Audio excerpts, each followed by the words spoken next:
All right, and we are live.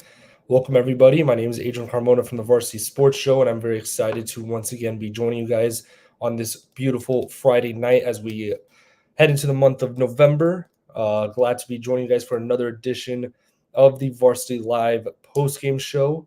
A lot of big games to recap tonight, a lot of important games for playoff implications as we get to the end of regular season football. A lot of games to recap um, tonight. A lot of big games. Mountain View, Saguaro, Horizon, and Brophy is on the docket for tonight. If you were here for the pregame show, these are the games that we previewed and we will be recapping. So we're actually going to start off tonight with a very special guest. We're going to be joined by Vince, who's going to be talking a little bit about the games, the very important games that he's going to be calling tomorrow on Saturday. So let's just get right into it. Vince, how's it going? Adrian, hey, how's it going? Beautiful. I'm in beautiful San Diego, California. I'm on the other coast. You're in Oh, Florida. wow. I'm on the other Yep. side of the country. So it's great. Yep. How are you? I'm doing awesome. Doing awesome. That's good. So you're probably wondering why I'm here. So I'm going to cut right to the chase. That way, the more talented folks that come after me can get their stuff done. I'm in San Diego, and if we can get him joining, he's working on it right now. My partner Mac Pham. Mac is a former broadcast intern of ours from San Diego State University. We are out here because we were invited by the United States Navy. I'll be wearing this tomorrow. The United States Navy to do a broadcast at the headquarters for the Pacific Fleet here in San Diego. And it's called Meet the Fleet at 32nd Street, the old 32nd Street Naval Station. And we are psyched to be out there, to be doing the show. And then we have two, not one, but two games tomorrow. Mac and I are going to be broadcasting and it'll be all over our social media. It will be the University of San Diego. The Toreros are hosting Davidson College. That's a big game. It's going to be a very big game, and we have the honor of calling that game tomorrow afternoon at 1 o'clock. And then tomorrow night at 7 o'clock, we're going to be at Patrick Henry High School in San Diego. We'll be calling. We'll be on the call for the Patrick Henry San Diego High football game. And I was hoping to get my partner, Mac Pham, to join us to talk a little bit about both those games, but very big games, huge games. Excited to call these games, excited to be out here. But I love Phoenix more than anything, but am honored that the U.S. Navy has asked us to come out, and it's a promotional event, more or less an open house on base, inviting the community out. And we'll be out there from 9 to 11, the Varsity Sports Show tomorrow morning. Join us. I think you guys are going to enjoy it. We're going to have a ton of guests, and it'll be Mac and I hosting, and we'll be joined by some of the officials from the base, the public information officer. We're hoping to get the commanding officer, the XO, and the master chief of the base as well that'll be joining us, and you, all the amazing folks that regularly contribute to our show, and our guests and our amazing audience that tune in. So with that, Adrian, I'm going to turn it back over to you, and have a great show, everyone. Thanks for tuning in, and let's go cover some high school football. Absolutely. Thank you so much, Vince. Very excited for this opportunity for you guys. Should be great. All right. So that was Vince, the man that really makes all of this possible. What an opportunity he has tomorrow to cover this game. But let's cut into the chase. A lot of big games to talk about tonight. We are going to start off with Ray, who's going to be giving us the recap of the Saguaro game. So, Ray, how's it going? It's going pretty good, Adrian. How are you, man? Doing great. So yeah, about the game, it didn't end up in Saguaro's favor, but it was really hard fought. They did have a chance at the end. Going into the fourth quarter, halfway through the fourth quarter, it was 21-16. Definitely had a chance.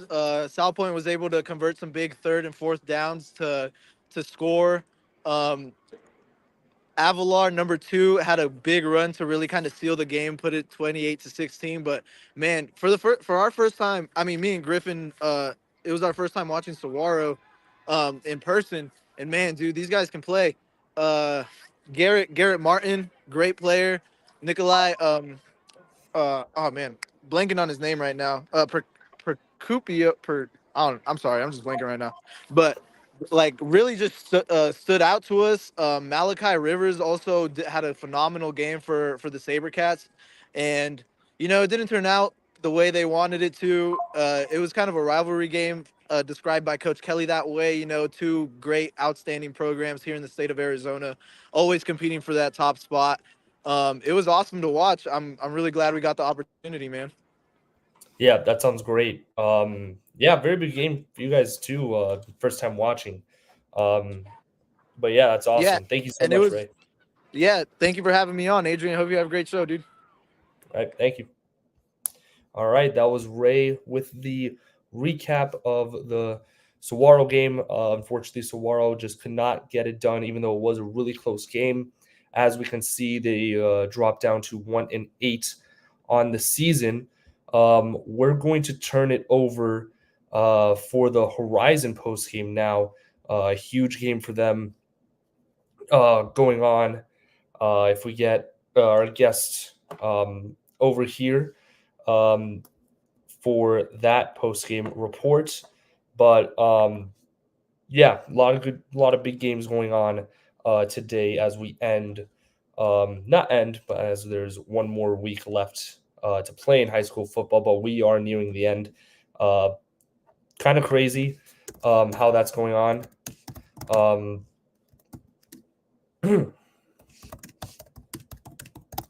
But yeah, it's been very interesting to see this season shake up, especially now as we hit the end of regular season play and now postseason play. But we're actually going to take it over now to Travis Bradley, who's going to be giving us the recap of the Horizon game. Travis, can you hear me? Yeah, I can hear you, Adrian. Sorry, I mean, we're just so far out here in North Scottsdale. I don't think they got all the cell service they need to get this video working. Oh no, you know what? Listen, you may do with what you have. Well, I'll tell you, Adrian, tonight was it was a very interesting matchup. What started out would look like it was going to be a total shootout from beginning to end actually ended in favor of the Huskies, winning 40-21, winning in dominant fashion, really. Quarterback Donovan Dixon for the Cactus Shadows Falcons offense, he's really just a tremendous two-way athlete. He can run the ball, he can pass the ball, but in the situations where the Falcons offense found themselves within the 20-yard line in the red zone, as they say, uh, they came up short in three separate occasions. The Horizon Huskies defense able to stop them with just about 4 or 5 yards to go. Adam Wagner, receiver for the Horizon Huskies, probably had the game of his career. I think he just all but doubled his total season receiving touchdowns tonight. Was also a major factor on special teams as well. And Johnny Issett at running back was just absolutely electric. Not one player able to bring him down on first contact, getting to the second level and making players miss. It was a really exciting game, but ultimately one that just worked out in favor of the Huskies.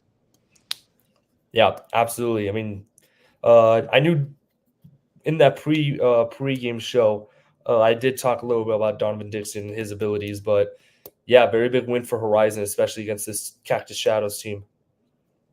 Yeah, no, absolutely. And with playoffs coming around the corner, this is a big momentum win for Horizon as well. They want to go out there and they want to set a tempo. And tonight you saw them struggle a little bit with that early on. But kudos to Coach Ditmore and the senior leadership on that Horizon team, because they were able to reel it back in. They didn't start the way they wanted to. They were giving up too many opportunities and chunk plays, but able to hold their water in a lot of circumstances, able to draw the Falcons' defense off sides and getting additional first downs and yards throughout the course of the game was really a major factor as well. Yep, absolutely. Well, thank you again, Travis, for joining us tonight. Hope you have a great rest of your night. Thanks. Take care. You too. All right, that was Travis with with the Horizon post game report. Very big game for them, getting the win over Cactus Shadows.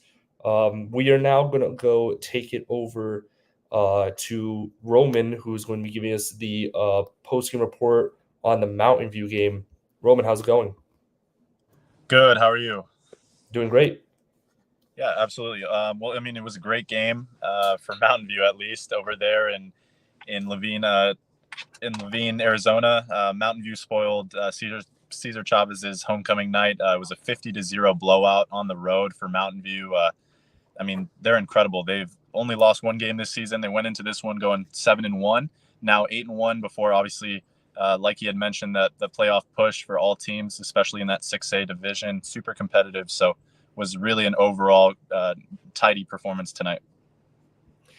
Yep, absolutely. And this is the second straight week for Mountain View where they just completely dominate their opponent. They scored 57 last week over Talisa, and now 50-0 over Cesar Chavez. Just impressive what they've done all season. Yeah, no, absolutely. And, I had the privilege of calling the game against the Liberty Lions, the one that they had lost. And, I've been keeping up with this Mountain View team the whole season. If they could have a rematch against that Liberty Lions team, they want it, and they've been doing excellently all season long, back-to-back weeks in succession, putting up 50-plus points. I mean, this is not something that's happened today, just tonight, or even last week against Tolleson. Obviously, they've been doing this since week one, since that loss against Liberty. They know who they are on the football field. They know what they want to do, not only in the run game with Reese Bodley, but, over the air to talented wide receivers like Talon Arnett and Mikey Sumko. So head coach Andy Litton has got those guys playing some good football. Yep, absolutely. It's going to be very exciting to see what they do come playoff time with any matchup. Honestly, I think they really have a lot of momentum going into the postseason as we, end regular season play.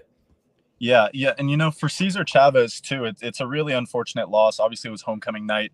It was a blackout, so all the students came to support, really had good support, even though their team didn't put up any points. But this is a good, talented team. I mean, they have a really good young core. I think their starting quarterback and their starting running back are both sophomores. So going 6-2 up to this point, playing against Mountain View, we had the call. I was alongside Quentin Presley, and we kept alluding to the fact that it was almost a men amongst boys feel. They had the advantage when it comes to veterans, juniors and seniors on their squad, Mountain View, and it just wasn't the case for Cesar Chavez. But this is a good team. Sometimes you need a loss like this to really help shape your season and give you some perspective. So, yeah. I mean, you completely hit the nail right on the head.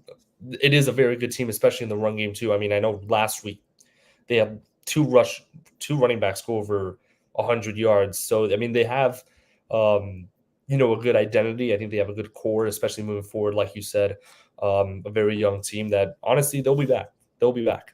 Yeah, absolutely. Yeah, and they definitely want their revenge. I mean, they're going to make the playoffs as well. Obviously, not having that higher seed like they would have wanted, but overall a positive record. I think they finished 6-3 now. And again, Penrod and Jenkins, both of those sophomores who really put up high numbers for this team, have led them such a long way, and they're only going to get better over the next 2 years should they decide to stay there. Yep, absolutely. Well, thank you, Roman, for your post-game report. Loved having you. Hope you have a good rest of your night. Yeah, thanks for having me. All right, so that was Roman with the post-game report on the Mountain View game. Mountain View, once again, just looking like one of the most dominant teams in the state. 2 straight weeks where they put up over 50 points.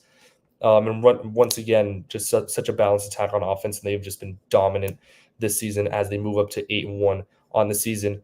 But we're going to transition over now to our last guest of the night. Kavish is going to be giving us the post-game report on Brophy.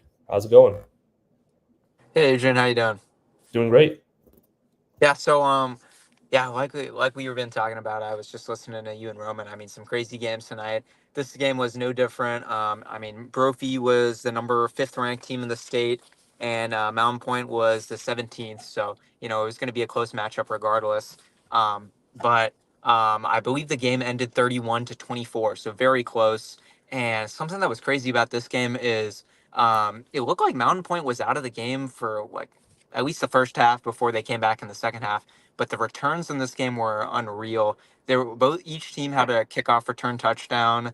It looks like Mountain Point, they were struggling on offense, but their special teams blocked a kick for them, got them past the opposing team's 50-yard line so many times. So I definitely think Brophy was a better team tonight, but Mountain Point special teams and they just had a lot going for them to able to fight. Yep, absolutely. Just stellar game once again. Honestly, from what I see from Brophy, I mean, moving up to 8-1, that they just seem like another one of those top dogs in the state that could really compete with the other top teams. And I think this showed it too. But yeah, once again, Yeah, I mean, it was an interesting one because there were moments where Brophy looked like they were a top 3 team in the state, like nobody could stop them. I know me and my partner on the commentary were talking about the Open Division playoffs, and they're definitely a team to look out for. But they did face some challenges in this game. But I'm always one to say that it's better to face some difficulties and obstacles the earlier in the season you can before you find out you have a huge lapse on one side of the ball in the playoffs, because then you're it's going to be a killer by that time. So I think this is a good game for Brophy in the sense that they knew they were good and they still know that. It's just that they had to fight for this one a little bit, and I think it'll be good for them. And I think Mountain Point is a better team coming off of this loss. yeah. I mean, I think it's interesting that you say that. Like wanting to go through these little struggles early on the season, but I think sometimes it is very useful to have these lapses, late in the season. Because I think as long as it happens in the regular season, not in the playoffs, you're more well prepared for those big time games. And Mountain Point isn't a slouch. I mean, they are a good team. Brophy had some struggles, but sometimes you do have to go through these struggles to be more prepared for any playoff game that you'll face as we nor in the last 2 weeks of the season. I mean, it is. I don't think it's really that concerning. I think as long as it happens before single elimination games, you should be fine. Yeah, I agree with you. I mean, it was a close game, but I think we all kind of had a feeling at the game that Brophy was going to take it, unless some Yeah. crazy, there was some crazy ending at the end. But Right. Brophy looked good tonight. I think they were just overall the better team. Their quarterback Case Vandenbosch had a phenomenal game. Devin Fitzgerald, son of Cardinals legend Larry Fitzgerald, had a great game. I really think their defense was the determinant tonight. But yeah, they just had a clean game tonight, and I think it was a good performance.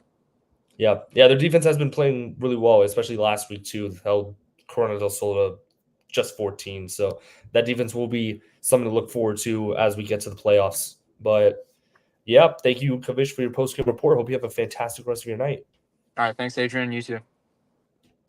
All right, so that was Kavish with our last post-game report as he talked about the Brophy game as they defeated Mountain Point 31-24. Yeah, a lot of crazy games going on this weekend in the Arizona area as we, inch ever so closer to playoff football over there on the West Coast. Yeah, so that'll do it for the rest of the Varsity Live postgame show. I hope you guys have a fantastic rest of your night. I'm glad to have joined you guys once again for another awesome Friday night of football as we head into this month of November. Hope you guys had a happy Halloween too. Yep, I know I did. But yep, hope you guys have a fantastic rest of your night. My name is Adrian Carmona from the Varsity Sports Show, signing off. I hope you guys have a great weekend and a great